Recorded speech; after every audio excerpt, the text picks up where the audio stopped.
Hi everybody, this is Boogass Reviews, and today I'm going to be doing a review on the new Neca Retro Clothed 50th Anniversary Texas Chainsaw Massacre Pretty Woman Leatherface figure. So before we take a look at Leatherface, let's go ahead and take a look at the two accessories that he comes with. So first up, Leatherface comes with this hammer, and I think this is sculpted really nicely. I love the wood grain sculpt to the handle there, and the end is done in a nice shimmery silver color. I just wish there would have been a dry brushing of a light brown over top of the handle.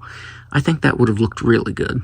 And finally, he comes with his chainsaw, and this looks really good. I think it's just cast in black plastic, and then has this green painted over top of it, and then gunmetal for the blade.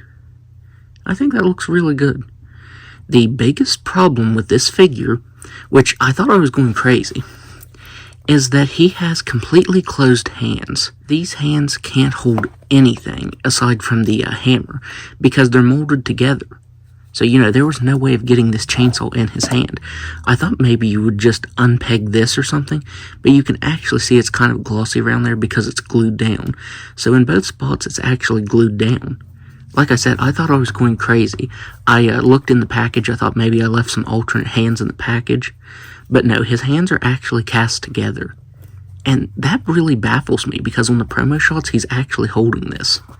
So my solution was I just sliced with an X-Acto knife down his finger right here. That's really the only way you're going to get him holding this chainsaw, is to actually slice his fingers apart. So once you do that, he can hold that really well. With this one, you do have to kind of stretch his hand out to get it on the handle right here. And it's a very, really soft plastic, so that's irritating. So once I sliced his fingers apart right here, he can actually hold the chainsaw. But if I didn't do that, he wouldn't be able to hold it at all. I'm not sure what Neca was thinking, not giving him hands that could hold, what he's known for. It's just really weird decision on their part. I mean, I did make it work, but it does suck that the day that I bought this, I had to slice his fingers apart just to get him to hold this. So now, let's go ahead and take a look at his head sculpt. So taking a look at this head sculpt, I do think this looks great. The original version of this used solid paint, and this time it uses the print tech, so all of the makeup on his mask is actually printed on, and I think that looks fantastic. If you look real close, you can see that they also printed eyes on in there. It's really dark, it's kind of like they're shadowed, but they did actually print some eyes on there. So I think this head sculpt looks really good. The sculpt of the hair is really solid. I just wish there would have been a little bit of paint variation to it. I just think the hair on this falls really flat because it has no variation to it. I mean, it's sculpted really, really well. But yeah, a dry brushing of some light brown or something would have made that look great. Since this is a retro clothed figure, you get real soft goods on him. And I think all of the soft goods look good, but his suit jacket right here, I just think it looks way too small on him. I wish they would have made it just a little bit bigger to fit him more, because it kind of sits on his, sits up by his collar right here. I mean, you can kind of slide it up, but whenever you pose the figure around, it's going to just slide right back down. So yeah, I feel like he looks like this doesn't fit him quite right. I don't know, maybe it's just me, but I'm not a fan of the way that looks. His shirt looks good. The tie looks decent. It's this really flat material. I like that they added real little buttons right here. That looks really good. I don't really have any complaints about the pants. I think those look good as well. Even though the hands weren't quite right for these weapons, they're sculpted really nicely. You can see the veins on his hands. They even textured it. Even just the detailing to the fingernails looks really good. I really thought maybe they'd have some sort of sculpt detail up here, but no, the sculpt does stop right here at his forearm. I mean, these figures all kind of used generic base bodies when they were first made, so that's probably why. But it would have been cool if they would have at least added some sculpt up here. Which I noticed when I looked at the feet on this figure, it says 2014. I really thought it would at least have a new year on it, for the update. So yeah, they didn't even update the sculpt of this. The paint is updated, but yeah, they're just completely reusing that body mold. They didn't even bother to put 2025 on it.